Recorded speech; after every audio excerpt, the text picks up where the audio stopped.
reporting live from the liquor store, man. And if you see this person to me, man, that's that boy landlord from Alabama, the most nefarious person I've met in a long ass time. And listen, he's a little less Wait, nefarious today. wait, He whoa, don't. whoa, I just whoa, want to say whoa. you Relax. a little less nefarious today, man. You ain't got the shades on, so you look like a person that is lightweight trustworthy. I don't know, So, but hey, you could trust me. You could trust me. I promise. I am not that nefarious. Not that nefarious. at least not today, man. But how you living though, my brother? I'm doing great, man. My Cowboys gave me a very cardiac win, but hey, a win is a win. I'll take it. We screwed up a whole lot of stuff. We got a lot of us cleaning up to do, but hey, at least we got the win. I'd rather clean up and learn in a win opposed to any other position in the league. So hey, it is what it is. We got that dub. Congratulations, Mr. Jimmy Johnson. Congratulations, CeeDee Lamb. Hey, it was a legendary Sunday. Well, Saturday, of course.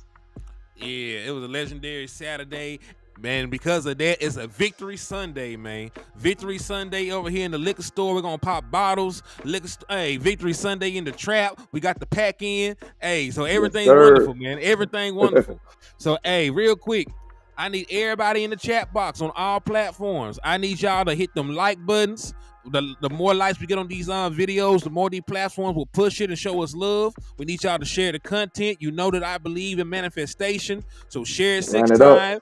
Drop 6 emojis. We trying to manifest a six championship for the Dallas Cowboys, and I also need y'all to slap the dog shit out of a Lions fan, man, because they still crying. They talking about they got cheated, all the other stuff. Hold your L in silence. We're gonna talk about all that. We're gonna talk about our mistakes. We're gonna talk about the officiating. We're gonna talk about the performance of the individual players. It's gonna be a jam-packed show, man. But make sure y'all hit the like, the share. You hit the Lions fan upside the head, and y'all hit them cash and super chats, man, to help support your content creators. But let's jump right into it, man. So, Support. landlord, I'm gonna start with you, man. What's your overall thoughts about the game in general, man? I just want to get your overall mindset. How you feeling after this very shaky win? But hey, but how you feeling right now? I mean, I'm feeling it feel like my heart just finally started beating the normal way that it should be.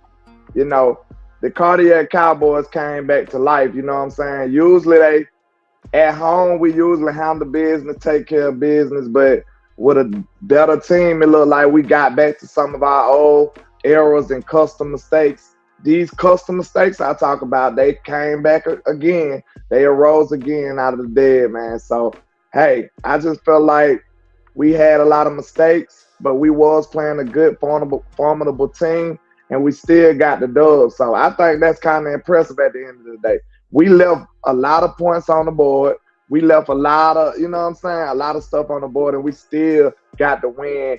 And you know what I'm saying, it got close as you know what towards the end for no reason, but we still held it down. The defense showed me some things. The offense still showing that clutch gene.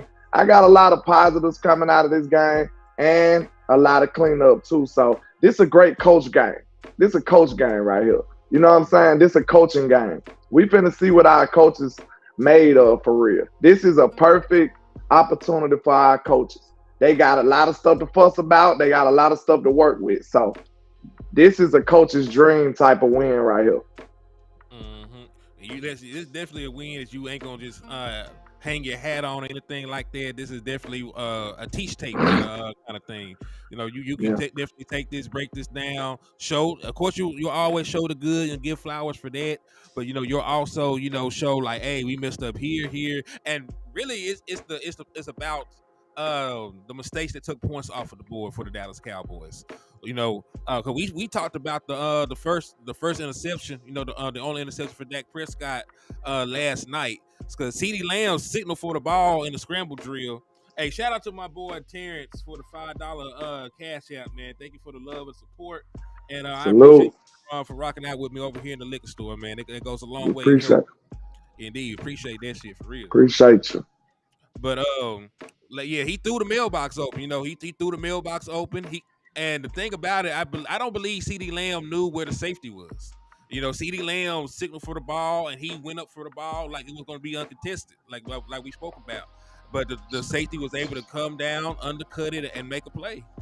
Shout out to Terrence on your end too. I mean on my end too. And I didn't get a chance to thank Mr. Ed Professor yesterday. I didn't see it. He had hit me with a cash app yesterday. So shout out to Ed Professor if he tuning in or is he coming in late watching on the rewatch. I appreciate you. Help us from yesterday. But yeah, far as that signal from CeeDee Lamb, bro, everybody's gonna go crazy. Oh, what is Dak doing? But I'm gonna tell you right now, it's Dak's fault because he threw the ball. He could have made another decision. But at the same time, I put that blame on CeeDee Lamb. Because look, you got to think about this. Do you trust your quarterback? Do you want your quarterback to trust CeeDee Lamb? Do you want that? He trusts that CeeDee Lamb called for the ball, and Dak did what he's supposed to do. Guess who didn't do what they supposed to do? CD. CD's supposed to aggressively attack the football. He supposed to met it in the air, and he did not do so. So what was the problem was CD was trying to catch the football like he was wide open. He didn't know that somebody was barreling down on him. So I put that on CD just being real, bro. Like the internet gonna go crazy and say, but Dak trusting his wide receiver, you want him to trust his weapon. That's his number one guy. CD threw his hand up like he was wide open. Dak threw him the ball, and he proceeded to try to catch the ball like he was wide open. If you go back and look at that tape, bro, that's wide receiver 1-on-1. You go aggressively meet the ball at its highest point. CD did not do that. He waited on the football. And when you got Dak Prescott throwing on the opposite side of the field on the run and all of this, that gives the defense a lot of time to get back into the play. So that was an error on CeeDee Lamb's part, in my opinion. I know Dak gonna get the majority of the blame, but if you want some context, if you want the truth, I'm gonna need Mr. CeeDee Lamb to go aggressively go get that football. Yeah. And I agree with you wholeheartedly. Like you said, high pointing the football. And again, you know, I just think CeeDee Lamb didn't realize that the safety was closing in. You know, I guess he felt that he had enough space to just casually catch the ball and toe tap. But like you said, he should have went and high pointed the football just to make sure. Because if he goes up for the ball, even if it's not a catch and the safety breaks on it, it's not an interception. It's either going to be a catch or a pass breakup, but it wouldn't have been a pick.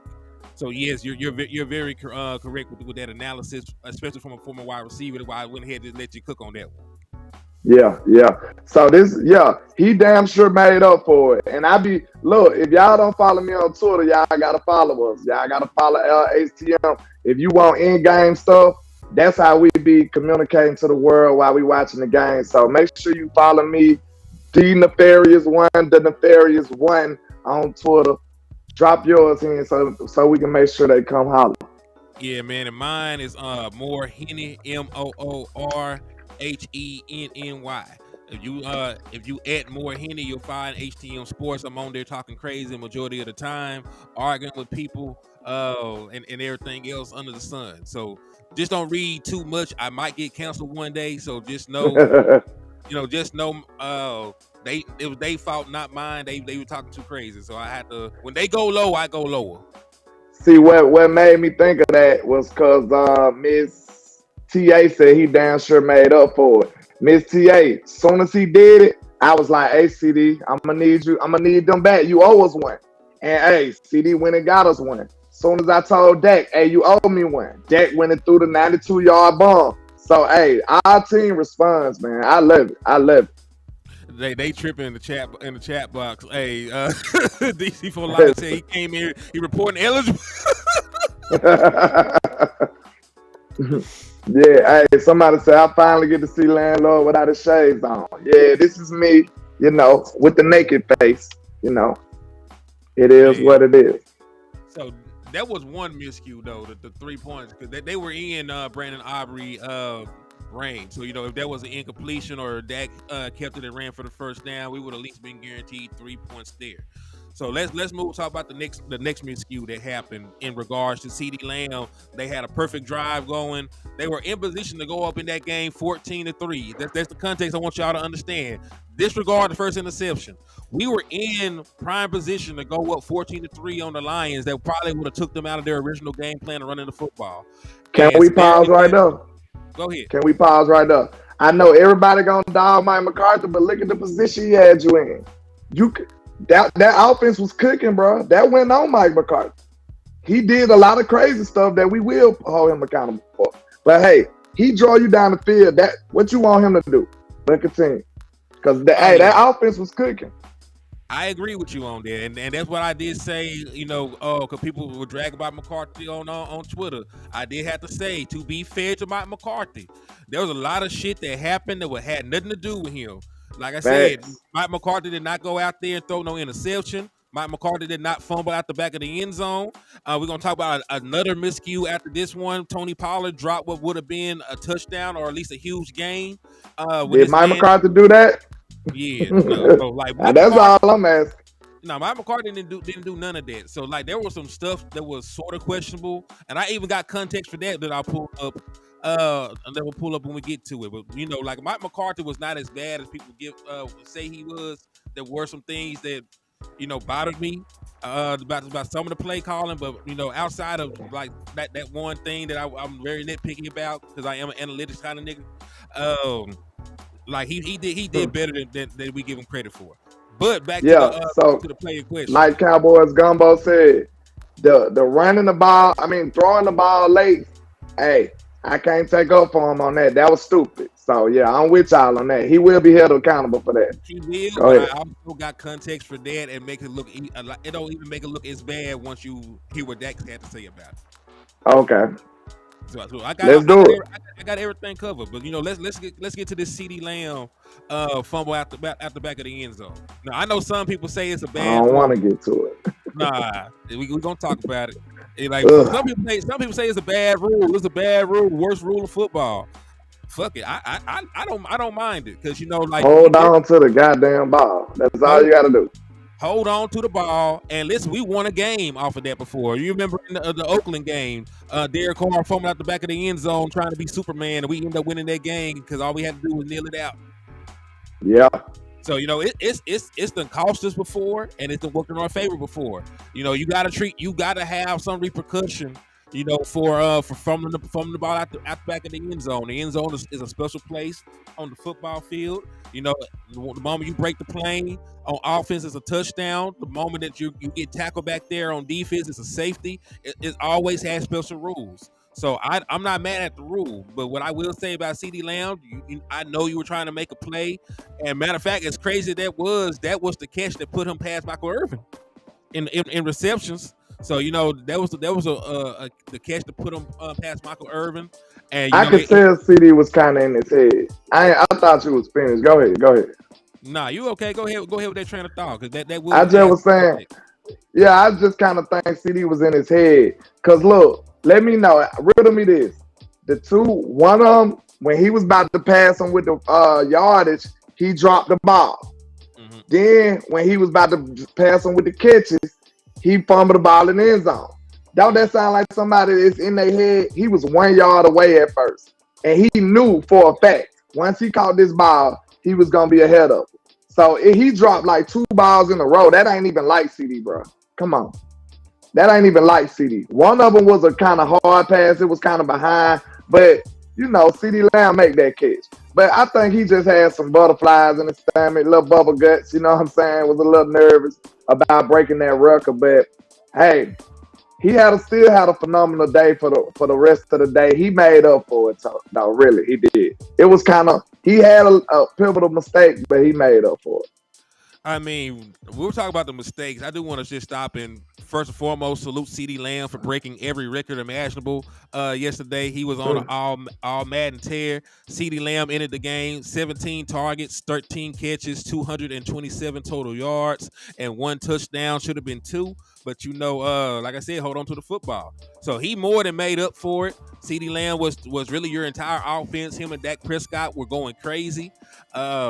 It was a sight to see. It was a sight to behold. I'm very happy that the Dallas Cowboys were able to go out there and get this win for Dak Prescott, for CeeDee Lamb, for Jimmy Johnson. They did the damn thing, and CeeDee Lamb was pivotal to that. So I know that we have things. Oh yeah, I saw that too. Matter of fact, I got it. So CeeDee Lamb actually got drug tested immediately after the game, he said, "Waste no time, huh?" So if you can't see it, this is the NFL saying that CeeDee Lamb has been selected to do a random drug screening. Of course, when you break records, right? They want to make sure we ain't got no Barry Bonds shit going on. But CeeDee No Lamb, baseball vibes. yeah, no baseball, vibes. And the beautiful thing about it, they don't care if you smoke weed. So even if you test positive for some shit like that, they don't care. So they just testing him for some shit that will turn into the Incredible Hulk when he gets mad. So they ain't checking for that juice. CeeDee Lamb will be all fine. that mean was he went ballistic, and they had to make sure he wasn't cheating. You know what I'm saying? Hey, what Jay-Z said, ball so hard, motherfucker want to find me. First, they gotta find me. On everything. So Because he went crazy. Hey, CeeDee Lamb need to post that next. Like, ball so hard, motherfucker want to find me. Want to find me? Yeah, real talk. Because that's ridiculous, man. When you think about it, like that's just a tribute to how much ball he was playing. And look, man, it's a lot of people that hate your quarterback, bro. But can we give them some love for a duo, bro? That duo is ridiculous, bro. And we still got years to build on this duo. This might potentially be one of the greatest duos we ever seen in the NFL.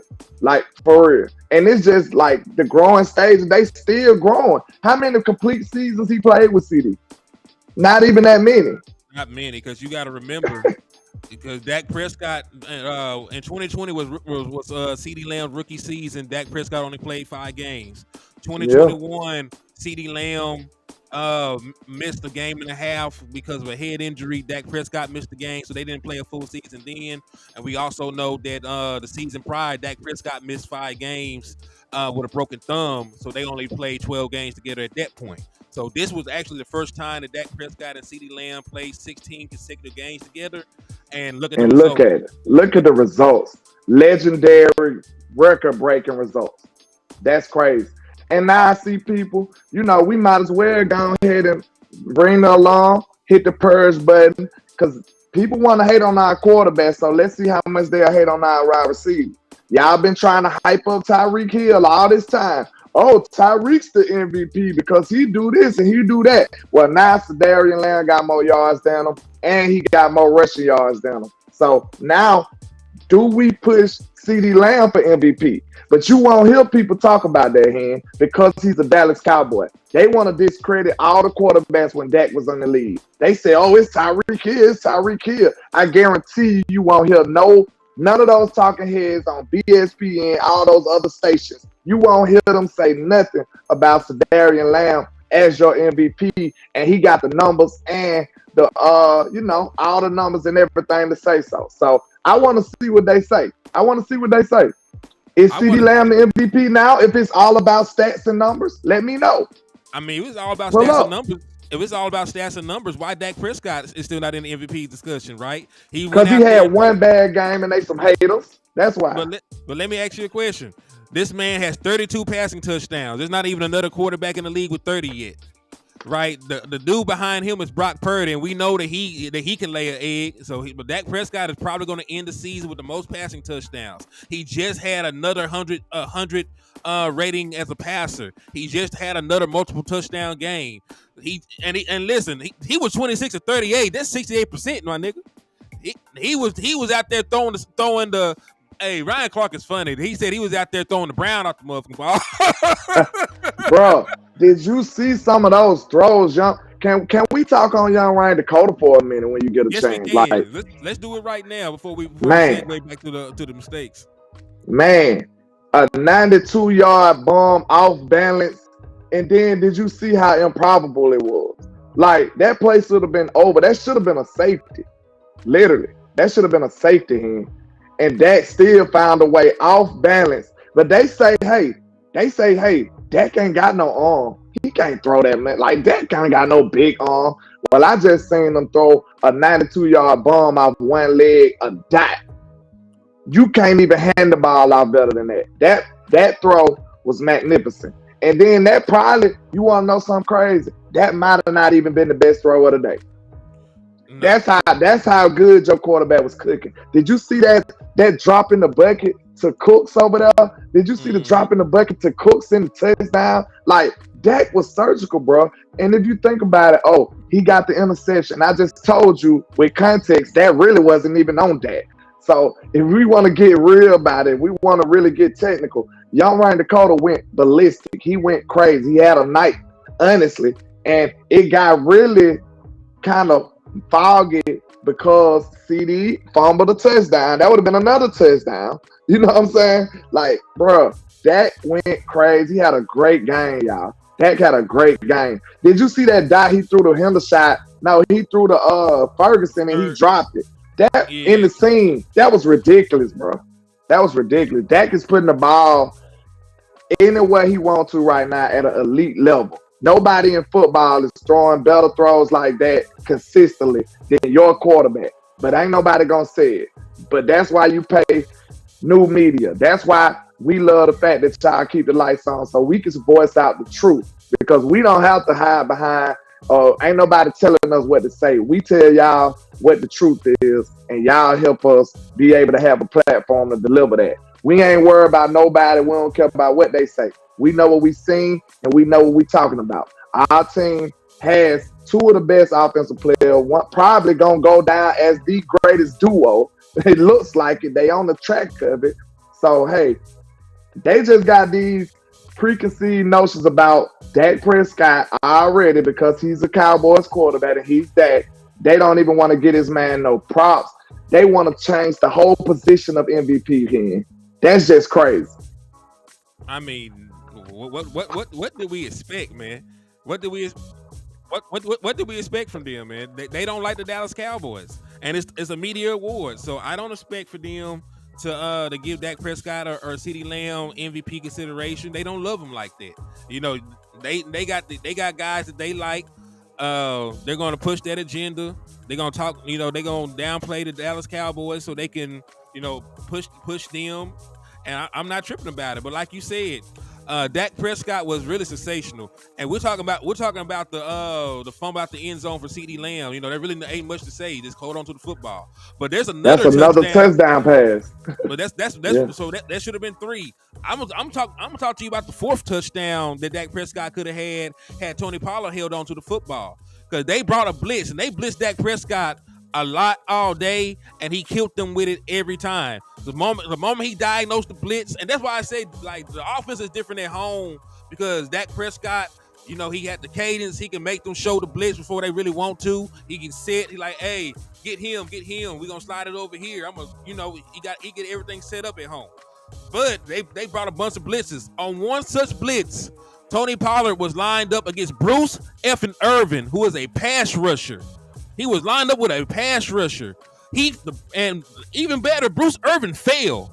Ball hit Tony Pollard right in both hands. If it was not a touchdown, it would at least been an explosive play that got them into the red zone. And he dropped it. He flat out dropped it. Defender at his feet. No safety in the middle of the field.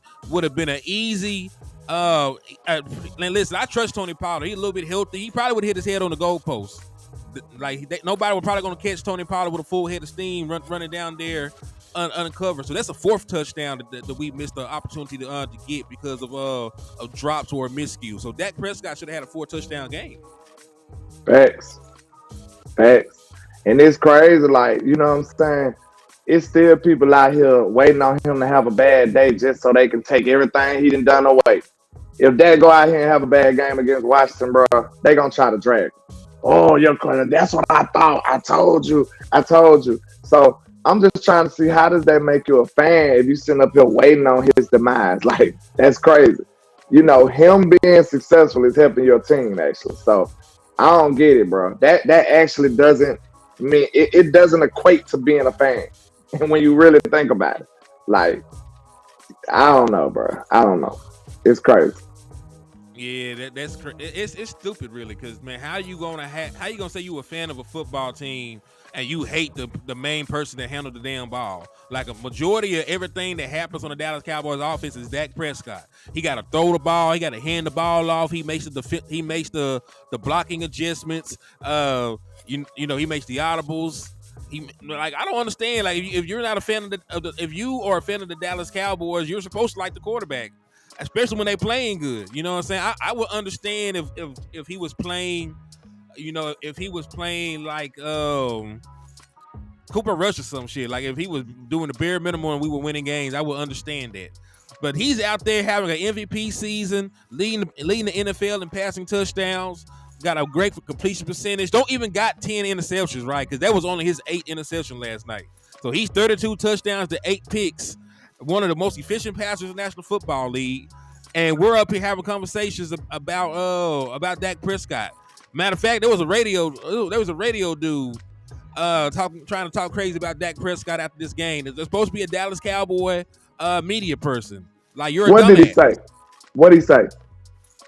He's talking about. I just want to hear. Let me go see if I can find this. Just give me one talking point, because I don't. You know what they say. Don't argue with fools. Because how could you talk bad about Dak at this point right now, bro? That right there let me know. Wait a minute. I think we got some bad news. What? All right. Wait. So Tyler Smith tore his plantar fascia last night. It sounds bad, but it's actually good. A complete tear of the plantar fascia is actually better than a partial tear. His status this week is to be determined, but he'll be fine long term. This can provide immediate relief for a player. So he completely tore it. He can play through it. So I don't know how that affects him, but a complete tear is much better. Yeah, damn, he's right. That's a 4-to-1 touchdown to interception ratio. Dak Prescott is 4-to-1 in touchdown to interception. Hey, Keystone, that's a very good point. He's 4 times more likely to throw a touchdown than he is to throw a pick. That's insane, because you realize a 2-to-1 touchdown to interception ratio is acceptable. 4-to-1 is just playing out. It means you're playing out of your mind. Ridiculous. And y'all want to know something that's crazy? Y'all want to know something crazy? What's up? This is how Dak play. This is how he play. Dak play like this. He do this. This is what he do. Like, the only thing different I'm saying, I really can't even call it different, because Dak stopped running the last 2 years, but Dak was a runner the previous years. So I'm about to say the only change I seen was Dak using the pocket better. But this is Dak, bro. This is normal Dak. But this is the same guy who people want to hate on. But I'm telling you right now, bro, it's a lot of football teams who would love to have young Ryan Dakota as their quarterback. It's a lot of football teams who ain't seen a winning season since a winning season seen them. And Dak, how many you seen with Dak? How many losing seasons you seen? Look, the reason this team gotta be, so magical when it comes to grabbing these draft picks is because we always good. The only time we got a high draft pick is when Michael Parsons was there, and that's when Dak was hurt. We don't get high draft picks with Dak Prescott because he's too good. The team is too good with him at the helm, I'll say. I won't give him all the credit, but you get what I'm saying. You get my gist. Soon as he wasn't there, what happened? Man, we were horrible. We were a lottery team. Listen, the years without your franchise quarterbacks, you were a lottery team. The year before without Tony Romo, you were good enough to draft Ezekiel Elliott. That's how bad you were. Ezekiel was a top 5 pick. The year without Dak Prescott, he only played 5 games, like not even full 5 games, like 4.5 games, because he left the Giants game. You were only good. You were good enough to draft Michael Parsons as a top 15 pick. So you're not a good team when you don't have your franchise quarterback out there. Hey, I know you the stat man. I know you probably can do it. Can you do a little research for me real quick on the fly? But it's gonna be very interesting. Okay. When did Trey Lance when did we trade for Trey Lance? Give me, because I want to see this trajectory. I'm telling y'all, we've been saying this from the beginning of the year. When they signed Trey Lance, I said, man, you finna see the best version of Dak Prescott. This is one of the first times I might have to ride with the front office. I don't care what they talk about with his money and none of that. If this got me MVP Dak, if this helped manifest, huh? Oh, let me see. No, I'm talking about what week did we trade for him? Oh, it was in the preseason, remember? It was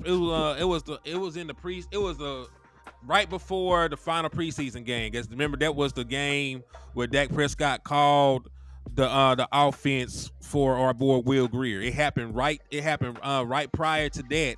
Remember, because Will Greer got a chance to take all the reps so he could get an opportunity to get a job somewhere else. And Dak Prescott was emotional after the preseason game because one of his homeboys was finna leave. Remember, because him and Will Greer And were ever since that interview, we've been seeing dark side Dak. Have we not? Have we not? Ever since that interview, we've been seeing dark side Dak. We've been seeing a different Dak Prescott play football. Ever since that day. Dak don't even look the same when he come on his interview. He got a whole different swag. He don't answer questions the same. Dak is a total different dude. And look, another thing I wanted to tell you. You remember at the beginning of the season, I was saying this too. I kind of like the fact that Dak is out of his comfort zone. You took his best friend away. You took Kellen Moore away. Then you added another quarterback. I love it. This took Dak out of his comfort zone. He know that his time is limited. This man got a kid on the way. He know that he got to play like the rent do. And Dak seemed like he just got on another level of focus, bro. I love it. If Jared Jones got to be nefarious like this to get us MVP Dak, hey, that might just be the means to the end. I don't care. If this Dak right here is the result of the foolishness that Jared Jones do and all the other people do, I don't really care, bro, because we got the best version of Dak. We got the best version of him. That's just crazy. And listen, Dak Prescott is doing it with a questionable offensive line. Cause I ain't gonna lie to y'all, man. I love Terrence Steele, but he almost fucked your season up. Cause the boy still getting cooked, man. Listen, I ain't gonna hold you. Aiden Hutchinson worked out on Tyron Smith ass too. Like Aiden Hutchinson was just unblockable. He got one on Tyron Smith and he got two against Tyler Smith. I'm not Tyler Smith, but Terrence Steele, if I'm not mistaken. The point being, though, he utilized the hip drop on two of the sacks, and that's the issue. The first time Dak Prescott just landed on his ass. The second time Dak Prescott down knee buckled up underneath him when he brought him down with that raggedy ass hip drop tackle. So I'm not even calling it a dirty play because you teach people to tackle differently now because you can't hit nobody in the damn head. It's a much smaller tackle box. So I understand why they utilize that form of tackling. But, Terrence Steele, you cannot let that happen. Like, you cannot let this man do your quarterback like that. And that's one other thing. Mike McCarthy, you can't allow that to happen to Terrence Steele. You can't allow that to happen to Terrence Steele. Give him some help because Aiden Hutchinson went out there and had 3 damn sacks. I don't know how many pressures he had. 3 damn sacks. He got one off on Tyron too. But I'll say this. You got to give Tyron a lot of respect. This man just came off an injury. This man is a older player. No doubt. You know what I'm saying? And Aiden Hutchinson is a young bull. He's a young stud. Tyron was going right at him, bro. Tyron was going right at him. Now, he beat him a couple of times. You expect that. Hutchinson is a young stud, man. But, hey, I like what I seen from Tyron. He got beat like one time. I'm not mad at him. Y'all got to give Tyron a little respect. He soldiered up. But let me know, what is Terrence Steele's excuse, though? What is Terrence Steele's excuse? You're a young boy, too. No excuse for Terrence Steele. Except the injury thing. Unless you're gonna say his play has declined because of injury and they forced him back too early, whatever. But at this point, my guy, I'm trying to win a Super Bowl. I'm trying to win playoff games. I don't got time for that. If you're not healthy enough to protect my quarterback, you might not need to be on the field. But he's been a liability. So if you're going to continue, so it works twofold because Terrence Steele does not decide if he plays or not. So if you're going to play Terrence Steele, give him some help because right now he cannot pass protect these elite defensive ends. They don't really want to fool with Tyron Smith like that because he still got it. So they're going to put all these great defensive pass rushers against him. If we play the Eagles, Hassan Reddick is going to line up across from him. If we play the Lions again, he's going to see Aiden Hutchinson exclusively. If we play the damn 49ers, they can rotate anybody because they got 35,122 pass rushers over there. So it could be anybody. It could be Nick Bosa. It could be Chase Young. All them boys are going to go up against Terrence Steele in the postseason. And we got to do something different if we're going to put his ass out there. Cook his ass in. Cook him. I'm going to tell you this. Look, listen. Can you turn the music down just a tad bit? Yeah, we got to get respect. Because, come on, I got it. Listen, man. That's what I want y'all to know. We're not saying here, this is not a dog out Terrence Steele. But this is a keep it real. This is our doctor visit. Dr. Hen, Dr. Landlord, we gotta be real with you. We can't tell you that you in perfect health when we know you're not. Okay? We gotta be real with you. So listen to this. For the people who still using this, oh, he coming off an injury. He did this and that. He did this and that. I understand that. But think about this. We've seen him play well, then we seen him didn't play well. So was you using the same excuses when he was playing well? I seen people highlighting him. Oh, look what he's doing now. But then he go right back down. So is his play just inconsistent then? Is that what you're saying? Because you can't be high and then low, high then low. That's what he been doing all year. I seen him play good. Boom. He got his revenge back. I seen him go straight down. Then came right back. Went got back up against the Eagles. Then a couple of more games, went straight back down. So I mean, do his injury affect him at times, every other time, every other game? Like, what is it? So how you can't have your cake and eat it too, bro. He either gonna be healthy enough to play right, or he gonna be healthy enough to, you know what I'm saying, get this blame. I mean, well, we can't keep excusing that, bro. That's all I'm saying. I can't take it because we being nice and all of this crap, but then it could be some detrimental happen to your signal caller. And I don't even want to say stuff like that, but it's risky business, bro. It's risky business.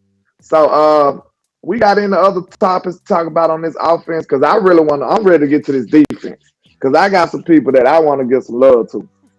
Man, let me just take a look. Because because there is one thing I want to cover before we go over there. I wanted to give context about the final drive because people were very critical about Mike McCarthy's play calling there. He threw the ball 3 consecutive times. So this first one is going to be Mike McCarthy. This next one is going to be Dak Prescott. I hope I download them in the right order. Nope, I knew I didn't. So this is going to be Mike McCarthy right here.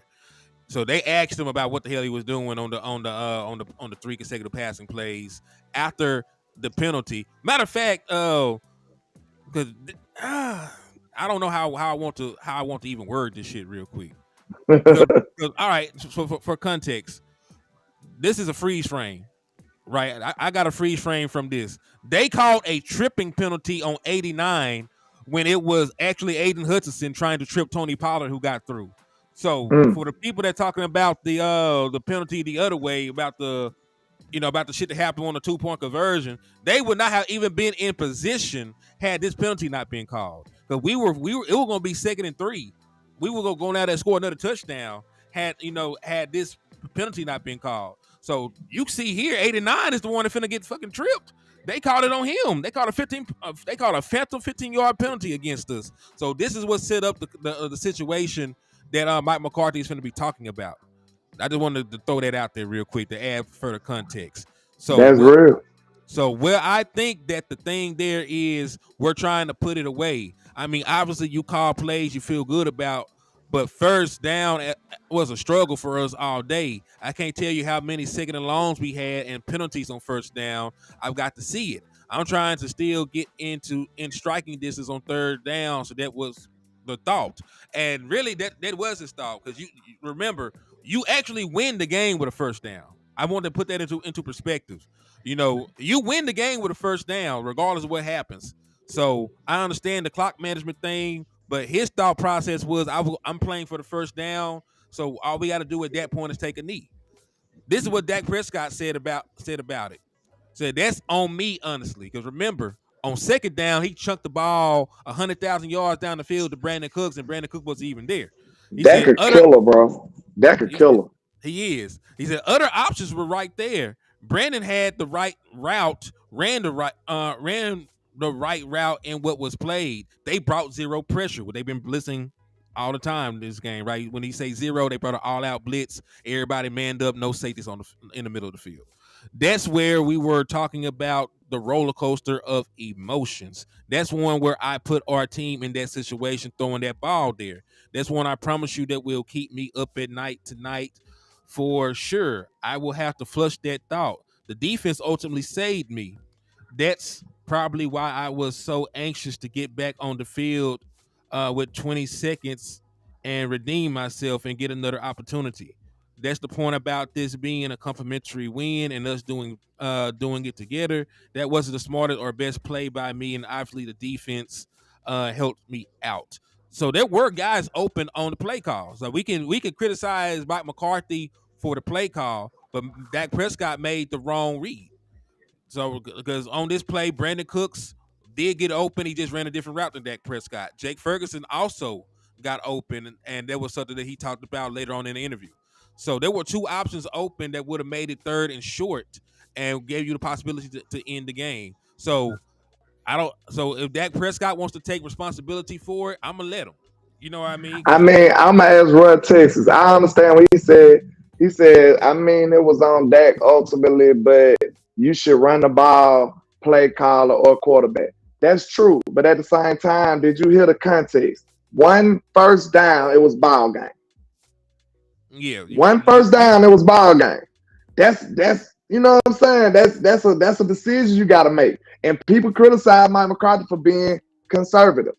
That was Mike being aggressive. He trying to hit the kill shot, and I ain't mad at him. And it looked like Dak was a little too aggressive with it. You know what I'm saying? That's probably what it was. It was like Mike McCarthy mentality was aggressive. He was going for the kill shot. Dak was going for a real kill shot. Like he was going for a juggler. You know what I'm saying? Dak a killer, bro. That man tried to throw a touchdown right then and there. Said, F it. Dak is crazy, bro. He gotta relax sometime though, cause I see it. It be about 2nd and 4, and Dak can throw an 80-yard bomb. Like just relax, Dak. Relax sometime. Dak's super aggressive. He wants to kill. He wants to seek and destroy. As he should, and like I said, because we can't have it both ways. Like my brother landlord said, like it was like if we had ran the ball. And listen, what's crazy about it, what if we still ran the ball, took that extra 40 seconds off, and they still went down there and scored a touchdown. And you know the odds, and listen, they scored that touchdown with 20 seconds left. So there was realistically a way for them to get down there and still score a touchdown. Rather we had ran the ball and made them use that last time out or not. You know what I mean? So with how soft the defense played, which we're going to get to right after this. So I understand what Mike McCarthy was trying to do, just didn't execute it well. Because like you said, there were people open. Yeah. Bad execution on Dak and offense. And you know, just an aggressive decision by Mike McCarthy that didn't work out in his favor. You know what I'm saying? That's ultimately his fault too. So it's both parties got to hold that accountability. He said, "Don't defend it." I'm not defending anything, but we gotta talk about what happened. Because the truth of the matter is, you win the game with a first down. We talking about what the defense did. If we got the first down, the defense would never got back on the field. So you got to think about that. If you get a first down, you don't even have to put your defense back on the field. That's what they played for. And look, that was an aggressive ball game all around. Look what Detroit coach tried to do. He went for it on 4th down. He did a fake punt.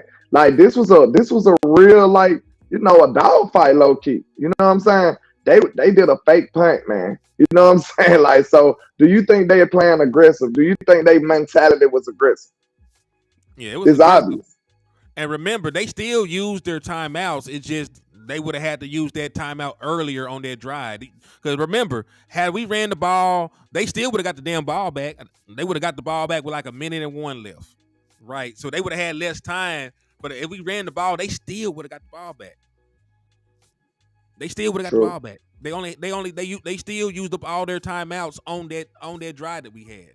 So they still would have to kick the field goal. We still would have had to punt it back to them, and they still would have had time on the clock to try and get down there and score. So I understand what y'all are saying. The conservative approach, what y'all wanted, but y'all want that in hindsight. If it had worked, nobody would say shit about it. Nobody would have said nothing. That's the battle of being a coach. Yeah, that's the thing, because nobody would have said anything about it had it worked. We're only sitting here talking about that approach because hindsight is 2020. True. All right, so let's go ahead. Which means you can see it clearly after it happens.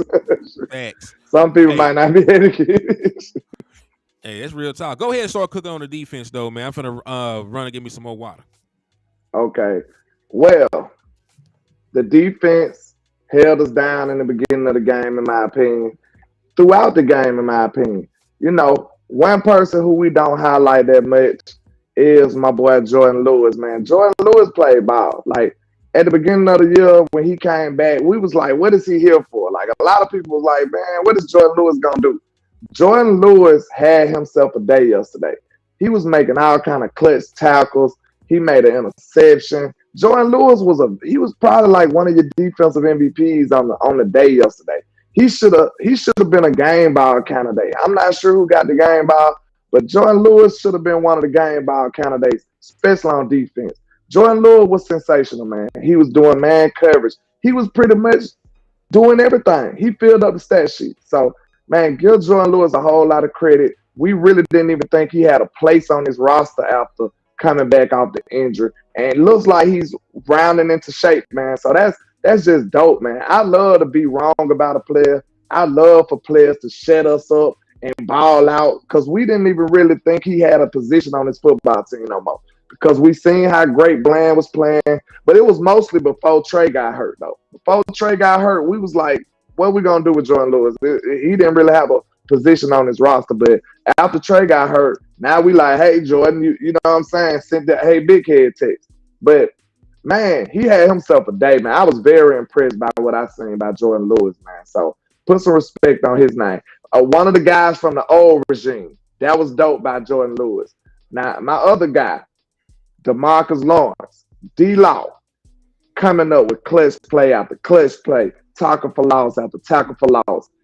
That is your enforcer. He's still your war daddy, what Jerry said. D-Law is him on this defense too, man. Don't get too overshadowed by Michael Parsons. He's an incredible young player.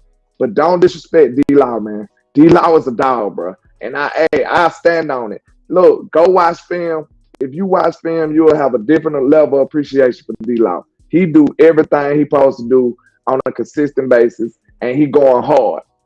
Play in, play out, man. D-Law is a dog, man. If you ever want to just watch a player and just see what he's doing, take a look at number 90, man. He out there going in here. Man, listen. So you just talk about everybody you want to give flowers to on the defensive side of the ball, right? I just gave a couple because I know you came back. So you can just talk on Jordan Lewis, say your point on Jordan Lewis and D-Law, and then give yours. And I'll give my points on. Bet. All right, so J. Lou.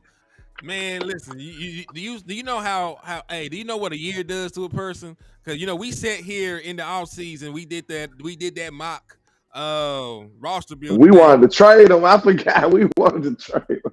Yeah, we were going to trade him or cut him to save that money.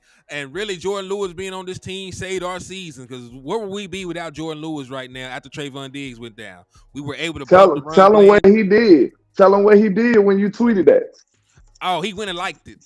Like he went and liked that shit. Like, yeah, I see you, my nigga. I see you talking. Jordan Lewis liked his tweet. Hey, it is what it is. That's what's up. That man a dog, man. And listen, he went out there and shut me the fuck up. That's what he did, man. So salute to Jordan Lewis. Jordan Lewis, they call him the ball guy. So man, he definitely was around the ball all day yesterday, man. He went out there and made plays. He got an interception, and that was a great read. That was a screen pass. Do you know how hard it is to intercept the ball on a damn screen pass, man? That's ridiculous. You know what that is? That's instinct and film study. That's what that is. Remember, he was in his bag. Yeah, indeed, because proper preparation prevents poor performance, man. So he read his keys. He got there before anybody and their mama, and he made that play. So salute to Jordan Lewis, man. And listen, he held up in coverage. He held it in coverage and run support. Like he out there flipping dudes and he did everything. Man. So salute to that boy J. Lou, man. He went out there and balled. Donovan Wilson had his first interception in a long time. He was somebody else that came back, relatively early from an injury, did not get out to the start that he wanted, but he's coming into form, man. He's playing in the box more, and this definitely is having dividends in our run game because he comes downhill. He's a hard hitter. He did not shy away from from contact at all. And last year he had 5 sacks last year. That's how I knew he was gonna get a bag. Because when you do that from the safety spot, you finna get paid. Hey, for real though, I damn sure gonna tweet that. I'm gonna tweet that about J. Lou because yeah, listen, if you're critical of somebody, be just as loud when it's time to give them their flowers, man. If Yeah, you're critical of yeah. somebody, be just as loud when it's time to give them their flowers, man. He said even Kurtz played decent, sacrificed his body on some run plays. Yeah, man, J. Run Kurtz had a much better game this game, man. He had a much better game. And listen, overall they did well against those tight ends. You know, I thought Sam Laporta was going to blow the game open, but the Did Dallas Malik play? Cowboys, who Malik who? Hook. Yeah, Malik Hooker played. I ain't see Malik. It seemed like I ain't see him. You He you must have saw been. him. You saw him when you didn't see him because my first question when they completed that 60-yard pass on the run On plan was Jameson Williams. Yeah, yeah. Jameson Williams. I was like, where the fuck was Hooker at? So I don't know. I don't know about that play. I don't even know he was on the field. You know, that was just my Hook thought at the usually time. be doing some good plays in the rain game. See, I'm in some extenuating circumstances. I had to watch the game at a bar and stuff. I might have missed it, so I'm gonna have to take another look at that because I don't even remember seeing Hook last game. He said, "You're welcome from the refs." Man, Hey, refs were bad all the way around. Cause listen, y'all got away with tripping. Y'all got away with with this bullshit tackling y'all did on my quarterback. Hey, matter of fact, on the interception that Dak Prescott threw, there was a dude outside from the defense. They did not call it. You know, so like there's the damn referees were bad all the way around. But speaking of that, I got the pool report from what the referees had to say about it. So here it goes. This is what the referees said in the pool report. So, you know, they gotta answer questions after every game about the officiating, the outcome, and everything. All right. So it's a little small on my screen, so I'm gonna go to my phone and read it off for you. Verbatim, so y'all will know y'all did not get screwed. Y'all actually were effed either way it went. So let me go Weibo, ahead. they was holding Mike all game again. Yeah, they So was. so yeah, let me go ahead and read this shit so y'all can stop with the referee stuff because I get tired of hearing about it. So let's just go ahead and see what they said.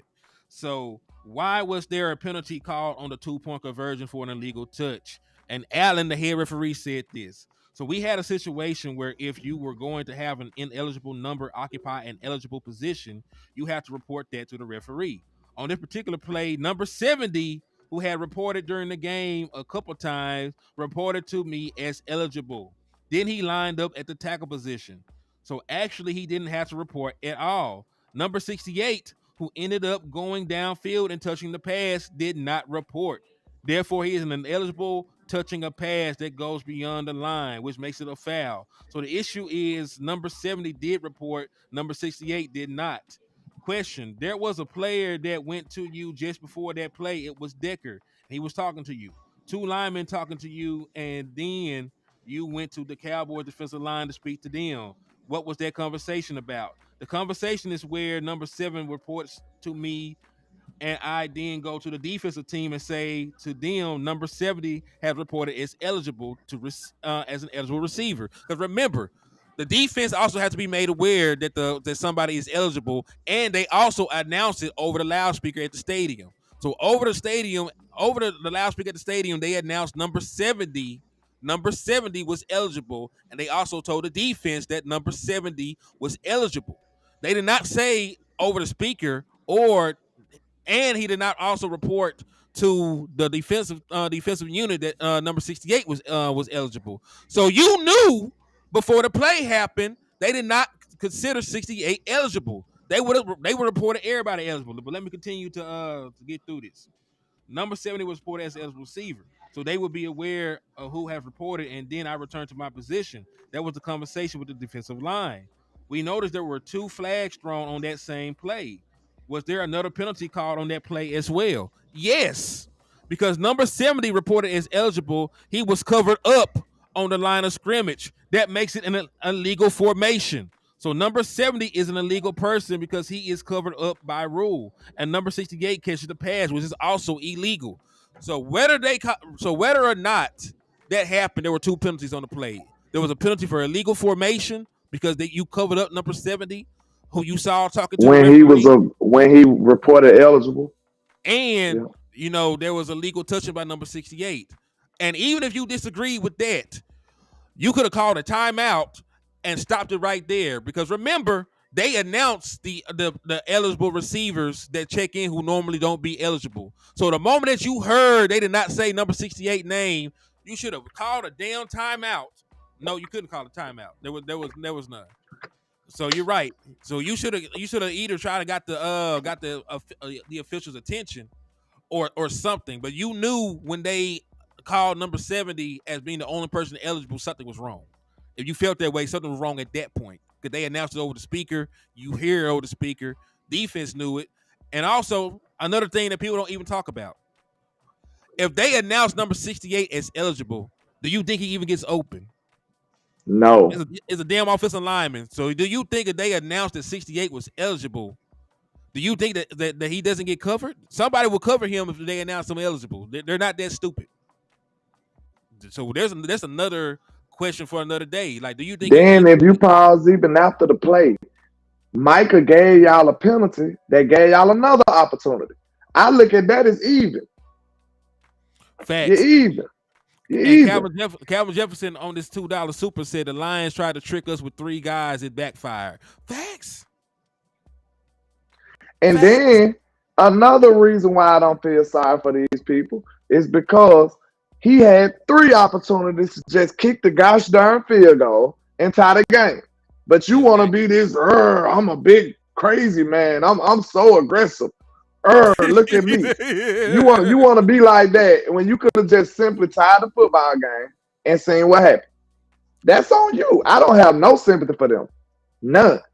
Fact. It's not like you had to have it. You didn't have to have it. You could have kicked the field goal. Listen, you had all the momentum in the world. The defense had given up a touchdown with under 2 minutes left. They were dejected. Kick the field goal and try your luck in overtime.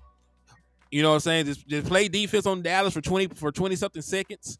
You know, because we already seen them. Dak and McCarthy were aggressive, right? We would have tried to got in the field goal range. You could have tried got a turnover or anything at that point. Y'all can say what y'all want about Big Mike. Mike would have kicked the field goal right now.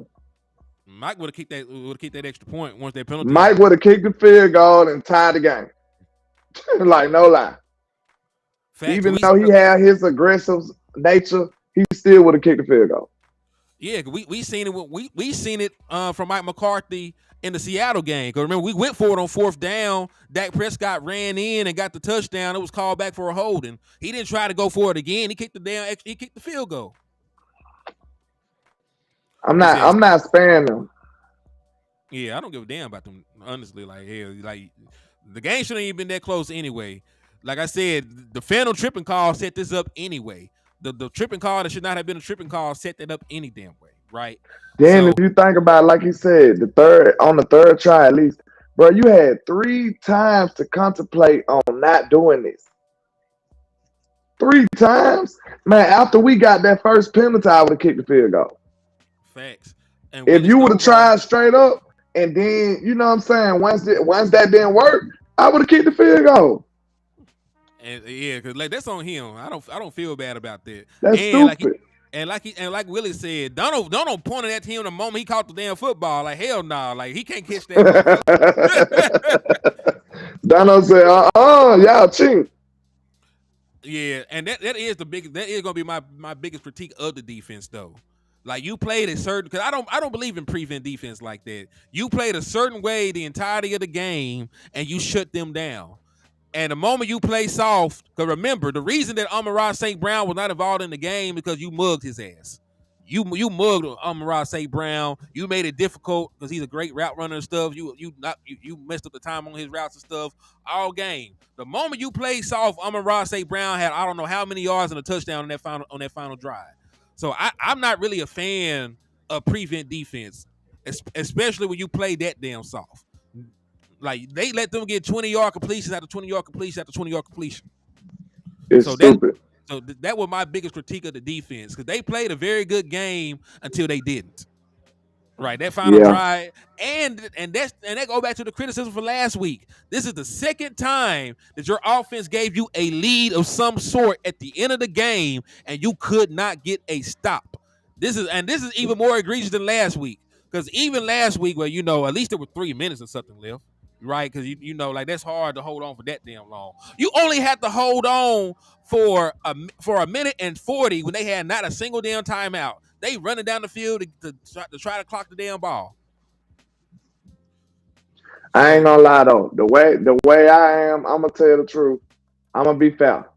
Okay, we had the defense kind of evened it up, right? I ain't gonna lie, because the turnover differential could have messed us up. They got 2 turnovers. The offense did 2 turnovers. That's what mhm, made it even. You know what I'm saying? Made us even, and that's what changed the game to me. So it I is. ain't gonna I ain't gonna get too mad at the defense. This kind of like the Miami game, but we just gotta It's win this exactly, time. it's exactly It's like the Miami game. it's kind of just like you remember how I was like, hold on now, don't do the defense too bad. Then I was like, hold on now, don't do the offense too bad because they Mm, both played pretty decent football. But it was just some mistakes here and there that kind of got them messed up. It's like they both had their bad patches in the game. Like this quarter, they was a little bad.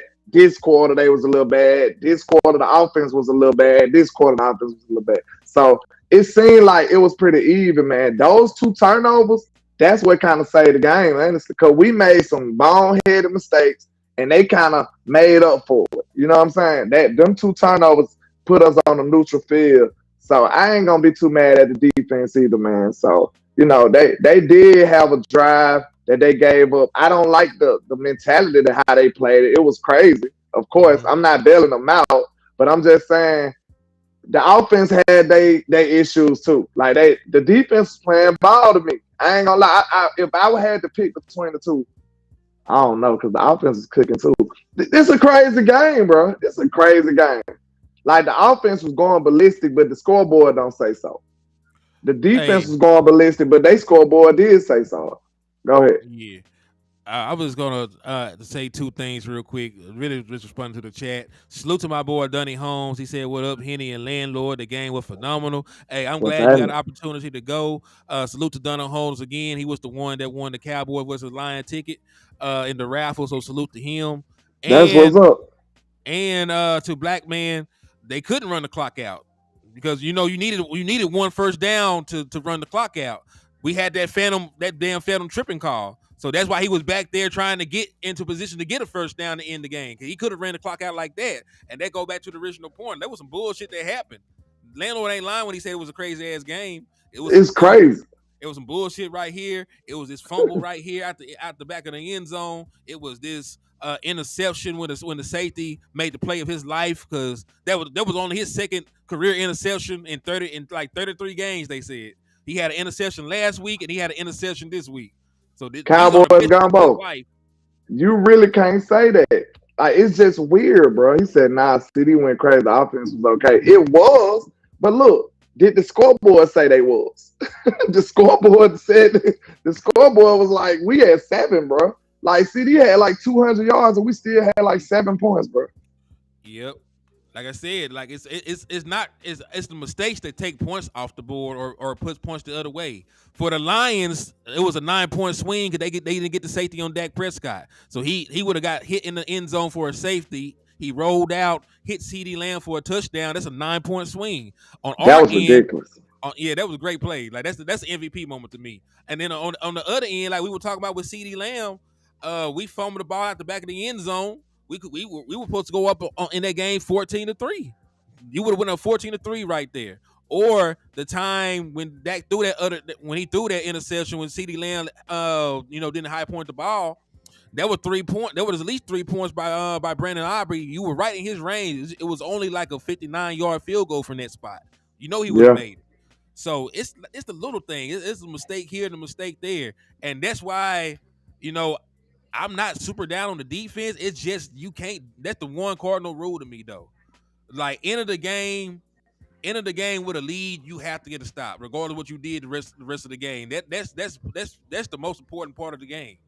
Holding on to the league at the very last second. So I will commend them and show them love because they played a phenomenal game. They held they running backs in check.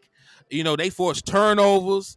They made Jared Goff look like Jared Goff because he was having a great season up to this point. They did everything except for the ending part. And you could also say the same thing about the offense on the flip side. You did everything but get the last 1st down that we needed. So it's True. twofold. So they both messed up, but I don't even know how to even quantify what the hell I'm talking about. It's just one of them games, bro.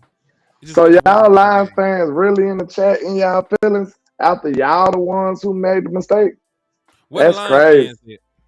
He said I see honorary celebration. somebody spamming in the chat saying all kind of foolishness. You lucky I ain't got my shout bus button. Cause you was sure looking like a candidate. I'm sorry.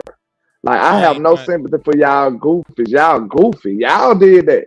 Y'all went up there and fumbled the ball, just dropped the ball. That's what I mean. Not actually literally, but you just dropped the ball. You did something dumb that made you lose the game. I don't have no sympathy for that. Y'all was trying to be heroic. Y'all was trying to stun on us. That's what y'all was trying to do. Oh, we beat the Cowboys. We went for 2 and beat the Cowboys. Man, I don't want to hear all that, man. Get the hell out of here with that. Y'all made that bed. Lay in it. Y'all made mm. that bed. Lay in it. That's how that and, go. and let me ask y'all another question. How the hell are the Dallas Cowboys the most penalized team in the National Football League and the refs cheat for us? Shut the fuck up. That sounds stupid as hell. It sounds stupid as fuck. Go read a book. Go wash your ass and stop playing with me. These little funky ass Oh boys. man. Go wash your ass thoroughly, nigga.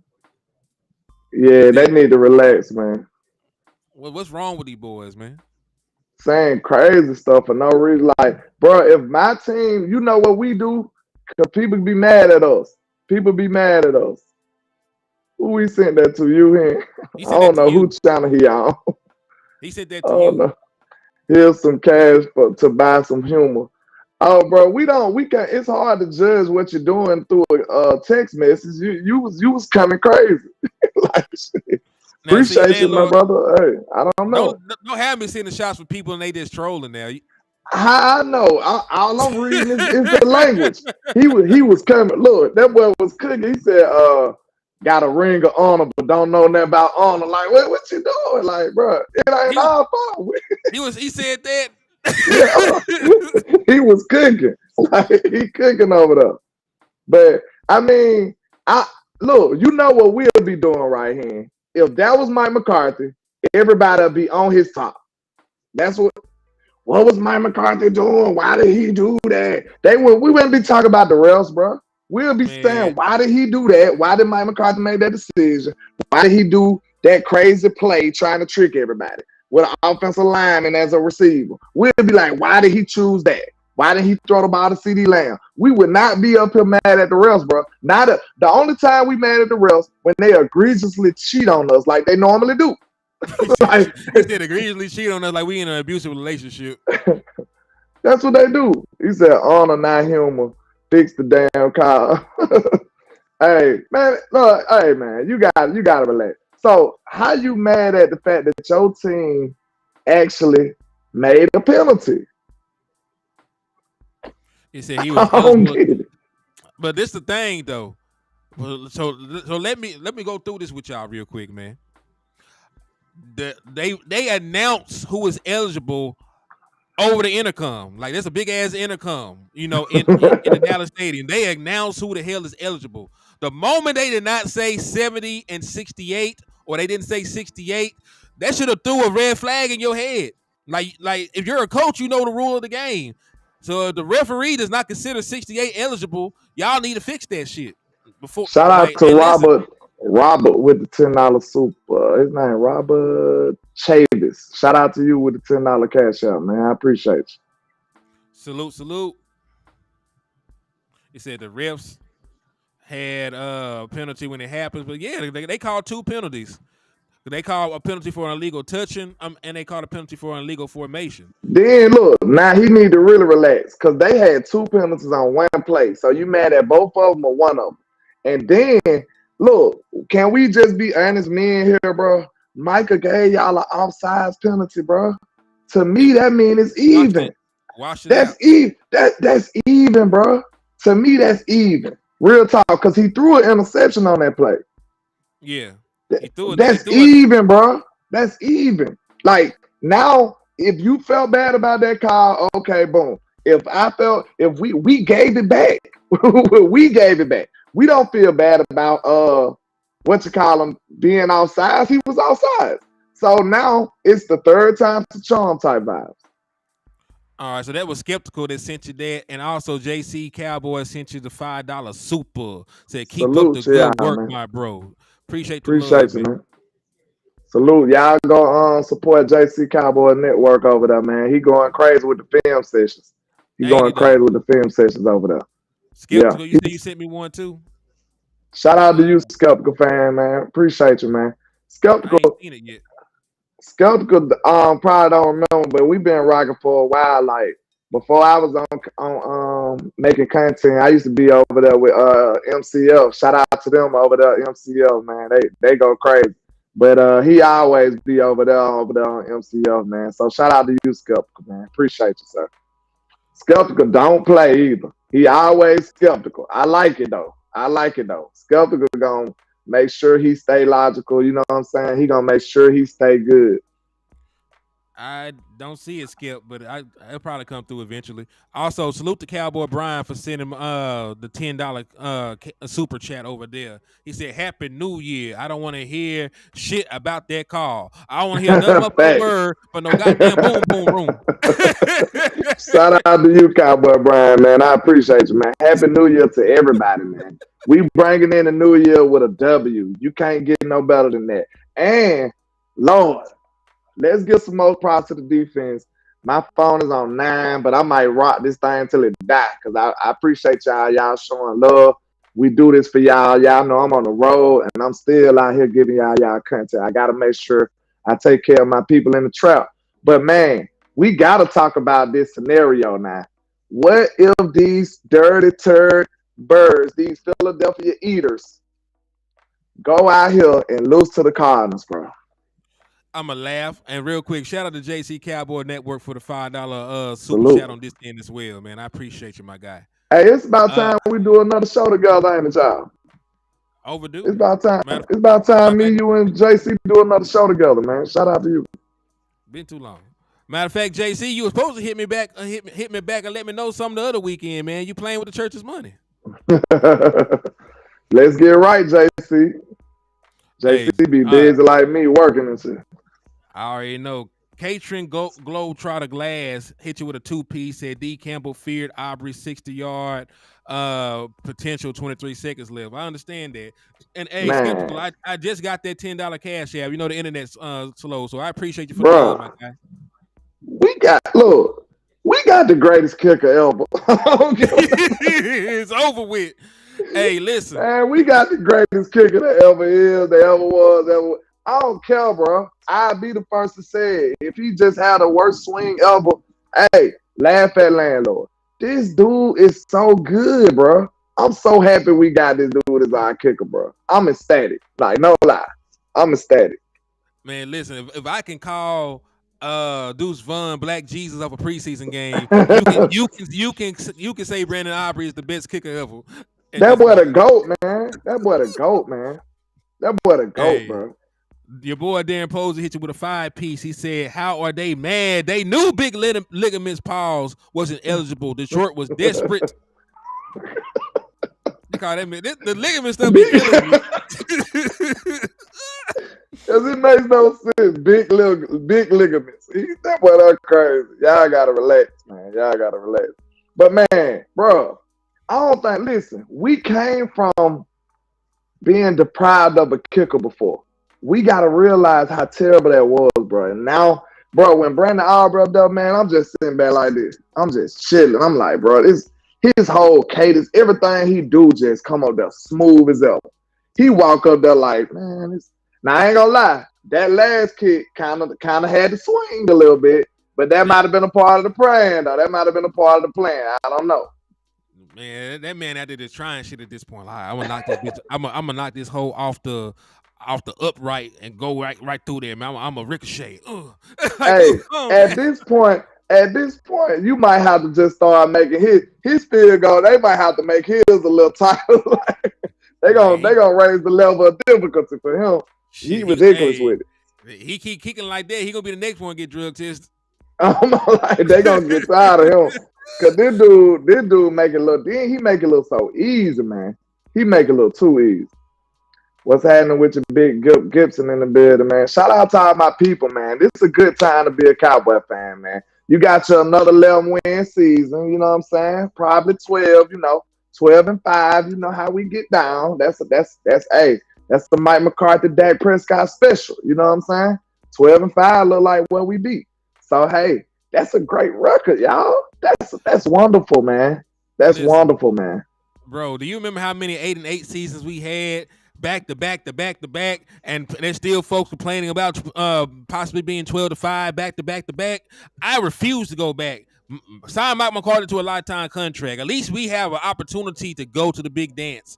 Because back then we up here worrying about other people's games and shit. We up here like if they lose, they tie, and we win by 12, so we can get a better victory percentage over this team. We can get in. We ain't got to worry about none of that. We had a playoff spot for the last 3 weeks. Do you know that we've been locked in for 3 weeks, man?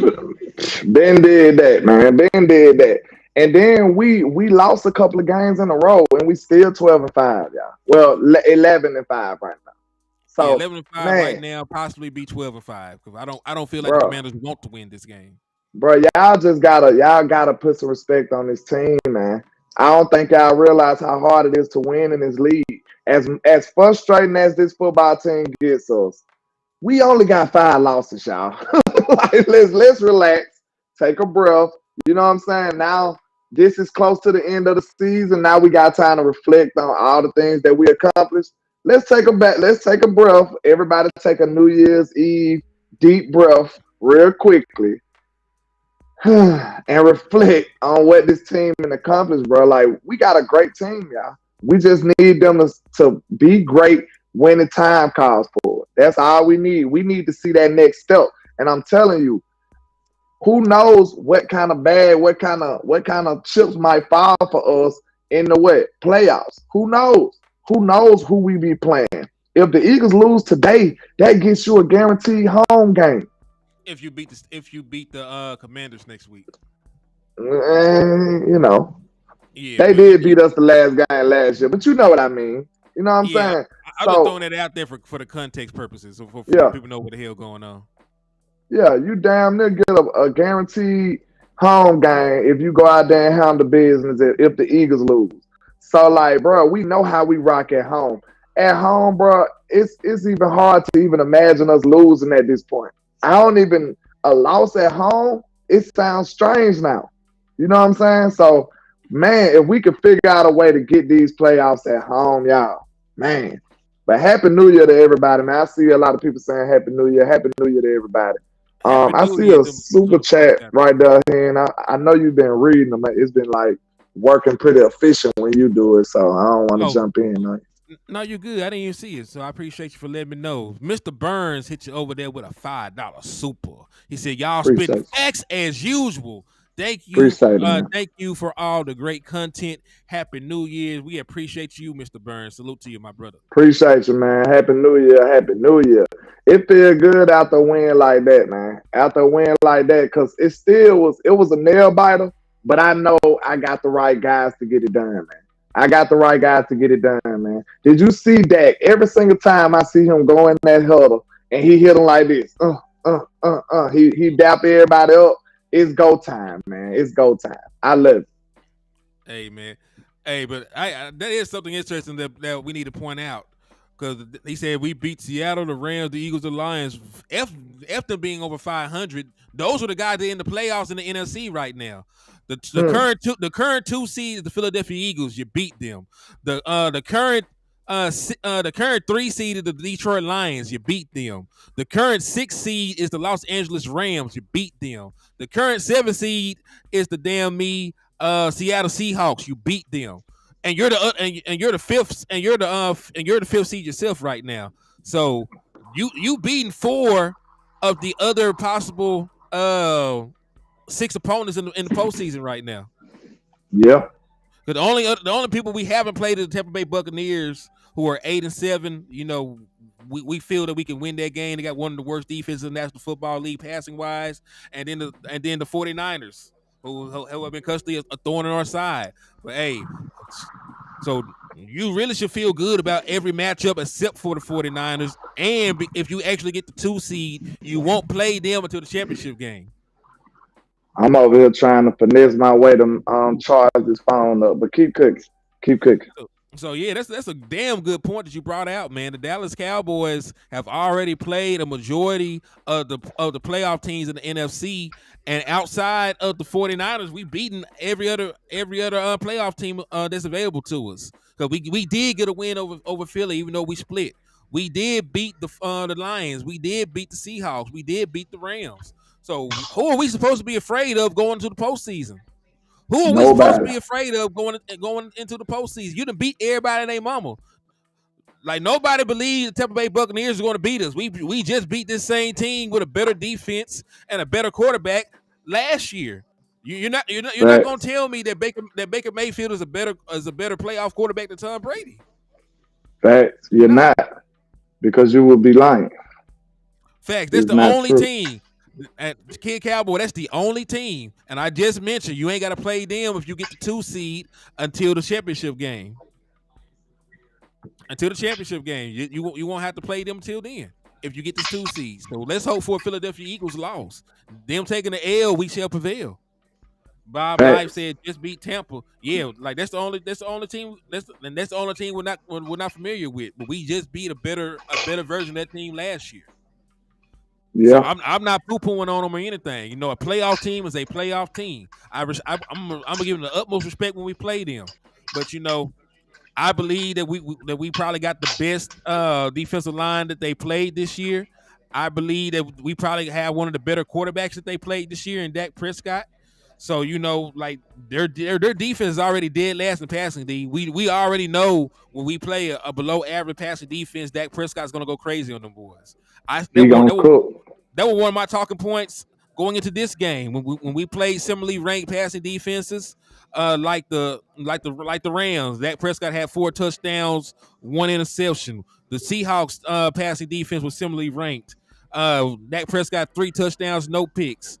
The Chargers defense was similarly ranked. Dak Prescott 1 touchdown, no picks, great passer rating. So every time we play the average Joes and Smucks on passing defense, we win. And salute to Miss Patrice for the $5 cash app. She said, "Happy New Year. We won the motherfucking game." All right. Shout out to Miss Patrice on my side too. Miss Patrice ain't playing with her, man. She got that fire, and I love it. That's what time it is, man. That's what it's about, man. That's what it's about. I feel great. I'm thankful for my team. And we're relatively healthy going into the playoff stretch. You know what I'm saying? If we can just make it through one more game, we good. So, yep. And Tony Snow, that's what I was about to say. Before we wrap this up, we could probably finish this at the 30-minute mark. All right? What you think? Okay. Because I'm over here rigging up trying to keep this content going for y'all. But, okay. Keep talking. I got to answer this phone call. Okay. Now, that's what I'm about to say. We need to talk about these scenarios. Man, if we can get the Eagles to lose, man. If we can get the Eagles to lose, this will be so wonderful, y'all. It'll be so wonderful. Because look, like I said, that almost guarantees you a playoff home game if we go and beat Washington, which we will. So that would be, man, we know how we play at home. I fear no team at home. I don't care who it is. Even the San Francisco 49ers, they came in our house. I feel better about it. It ain't no team in football who I fear at home. You know what I'm saying? And I don't fear many on period at all. So, yeah, man, we need to be trying to manifest this home stand. It ain't been a repeat winner of the NFC East in years. So we need to see what's going on, man. Who gonna end up taking this division home? And hey, we see the Eagles got away with a lot of stuff, man. The Eagles got away with a lot of stuff. And who was still standing on their square about it? Even though I was sounding crazy. I was sounding like a crazy man. The Eagles up here beating the Chiefs, and they up here beating the Buffalo Bills, and they up here beating all these good teams. But I still consistently said it was fraudulent and it was capped. Now you see the real out of them. They up there had a nail biter with the Giants, and we beat them boys by a collective 70+ points. So we see how fraudulent they are. We see how fraudulent Jalen Hurts has been, as I always stood on it. A lot of people conceded that, hey, Jalen Hurts is this, Jalen Hurts is that. What are people that was saying Jalen Hurts better than Dak Prescott is? Where they at? Where are they? They don't exist anymore. I don't even hear that type of talk no more. What about you, Hen? I don't even hear that comparison no more. The Eagles don't even want him no more. I ain't talking about the organization. I'm talking about the fans. The fans are sick of Jalen Hurts right now. Oh man, yeah, you know them folks be tweaking, man. They very emotional, and like I be saying about them, man. They got the little sister complex. They're not even the best team in their own state. You know, I can never understand that. You know what I mean? Like you think about Pennsylvania sports, it's the Steelers. You know, they got six championships. You know what I'm saying? Sixburg. Like they got rappers make a song about them. Black and Yellow went crazy back in the Gap. So you know, like they got the little sister complex, man. So you know, they want to be in the conversation with us, but it's not like that. They not on that plateau. They just somebody in our division. They not even no real rivals. We had bigger rivalries back in the Gap with the 49ers and the Redskins and shit. Yeah. So you know, like they just loud and obnoxious. They're not actually, you know, significant at all. They just loud and obnoxious. That's why we get them attention. But look, if the Eagles went into a downward spiral, you know who they'll become? The Giants. You see how we don't give a damn about the Giants no more? We don't even troll them when we win. That's how bad they are. You know what I'm saying? We don't even care when we beat the Giants. Like we like, okay. On to the next game. That's how the Eagles would be if they was like, you know what I'm saying, if they wasn't playing to this level they've been playing as of late, which is still fraudulent, but we wouldn't even give them no attention if they was just a normal team. So they just loud and obnoxious. That's the squeaky wheel gets the oil, you understand? That's all it is. Mm-hmm. That's very true, my guy. That's very, very, very damn true. Because hear me out on this, man. The Dallas Cowboys are like that. You know, they want to be attached to what we got going on, the national media attention and everything else. Somebody pointed this out to me. You know, like a major network, you know, stayed on and watched Jimmy Johnson get inducted into the Ring of Honor. Other teams, they don't ever stay for their Ring of Honor inductions and shit. But when you got the pool of the Dallas Cowboys and it's somebody like a Jimmy Johnson, you know, that's good TV. They don't give a damn about the Eagles putting anybody in their Ring of Honor. They don't even give a damn when the Patriots put people in their Ring of Honor. You know what I'm saying? And the Cowboys Ring of Honor. Exactly. The Cowboys Ring of Honor is what draws attention and stuff. So, you know, like when you think about it like that, like they just want to be attached to that. They be upset that the media and people don't talk about them like they talk about the Dallas Cowboys. Facts. So, hey, you already know we America's team, the most watched, the most hated. Y'all don't like us, but you're tuning in every Sunday. What my button say? Shout out to Bubba Dub. They tuning in every Sunday, man. Even the haters. So, hey, now with it, we get to wipe our hands and sit back and plot on the ops. I can't wait to see this game. I pray and pray that they do some goofy stuff and lose this football game. We finna go crazy, y'all. I'm telling you. And I feel like Arizona is a formidable opponent, especially if Kyler Murray playing. I really do.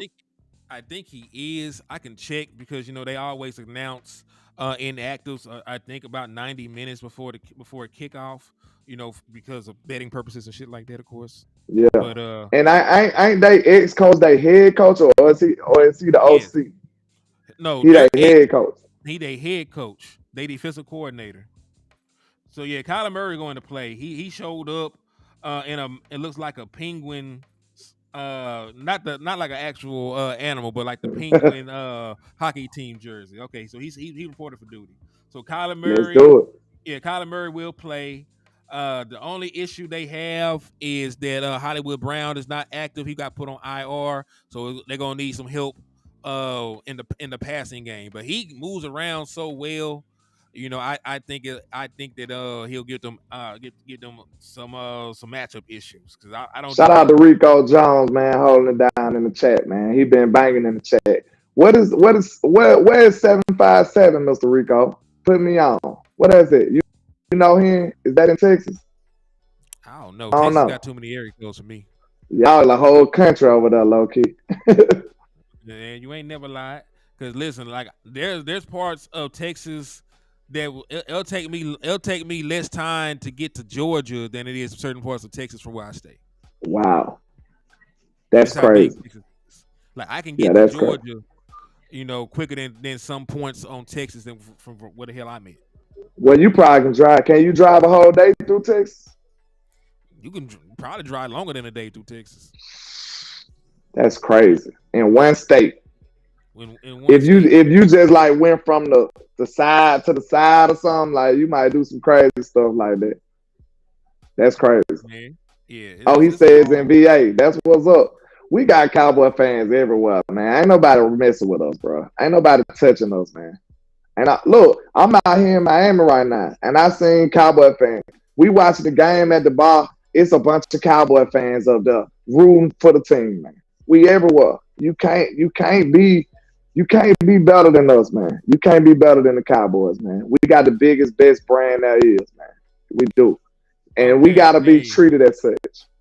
I just want to throw this out there for context. France, the country of France, is roughly the same size as Texas. Wow. So Texas is actually a country size. Yeah, it's bigger than a lot of countries too, though. You know, country don't necessarily mean it's big. So yeah, but some countries little than Alabama and Arkansas. You know what I'm saying? Hey, Doris coming in from New Jersey. Okay. That's what's happening. We everywhere, baby. We everywhere. Florida Cowboy, that goes without saying. What's up with you, my guy? He said South Florida deep with the Cowboy fan. Man, I'm down here right now. They out here deep. When the game was on, there was plenty of people in there tuned in. They were just as tuned in as I was. So, hey, we everywhere. He said if you flip Texas over, it would touch Canada. That's some crazy shit. Wow. It's about big as the whole U.S. Yeah, you could travel 15 hours and still be inside of Texas. Like it's big. Georgia deep with Cowboy fans. You know Alabama is too. He said Italy. Alabama. Hey, Joe said that Italy is about the same size as Texas. Damn. All right, Michael Hooper from New Orleans, man. That's what's up. Hey, I know you a real one, man. I know you a real one. You could have been a Saints fan, but you chose wisely. Facts. Shout out to the people, man. Drop your places where you at before we ride this thing on out and watch the Eagles lose, man. And if you watching this on the rebad, put it in the comments, man. Make sure y'all hit that like a share for the squad. It will not charge the card. What you gonna say? I was gonna ask you, man. Do you have time to talk about the run game real quick? Go ahead, do your thing. I'm just gonna ask you a plain, simple question. On a scale of 1 to 10, how confident are you in the Dallas Cowboys run game? Why you gonna do me like that, man? We gotta have some tough conversations sometimes. Probably about a 4. So you're higher about than a 4. Wow, you worse than a 4. Look, we seen Tony make a couple of decent runs, right? I'm talking about body of work. Like a broke clock is right twice a day, my guy, but I still gotta go. I gotta know what time it is right now. Look, time out here. We're not a top tier running game. Of course, on a scale of 1 to 10, 5 is average. 4 means we're below average. I think that we ain't much better than that, are we? Yeah, he said a 0. Much worse than below average. I think he's doing us too bad, bro. What you think? Man, about a 2. 2 is crazy, bro. Like, not only do you fail, I'm going to hold you back even after you take summer school. Like, I don't give a damn you with the summer school. I'm going to see your ass when you come back. You got to spend all summer learning from your mistakes, and then you got to come see me so I can make sure that you don't do this shit ever again. That's how low that I'm breaking the Dallas Cowboys run game. Shout out to the members on my team, man. That might be something I do. We might get down to the bottom of what's going on with this run game because it didn't show good. It was some situations that, he was running to a brick wall. I don't know if that was the O-line blocking or it was Tony. So some of it is a combination of both. Some of it is the run blocking, and that's why I didn't say Tony Pollard. That's why I didn't say Deuce Vaughn, Rico Dow. The offensive line has some shit to do with it as well. There's times where Tony Pollard has nowhere to go. There's time where Tony Pollard doesn't see the damn hole. So it works both ways. Before I go, you want to bring up the run game? I guess I gotta rant before I go. All right. Why in the hell we keep doing Malik Davis like that, man? You done got into their head, bro. Because you been plotting on Malik. You been plotting on Malik Davis. And ain't no way. Hey, you know how they gonna go to Lil Legs before Malik Davis, bro? Lil Leg was already on the roster. Lil Leg was already on the roster. Malik Davis was out of call-ups. They didn't want to cut nobody before the playoff push that they felt they needed. Nepotism. That's why. Nepotism. Man. Why you ain't cut his little ass? What he done did? Deuce Vaughn? Yo! What the fuck he done did? Be a draft pick? Man, you don't go on with that, man. Nah. You want to win or you want to be political? Why you acting like Malik Davis would have got this bitch to go crazy? He would have did better than Lil Legs.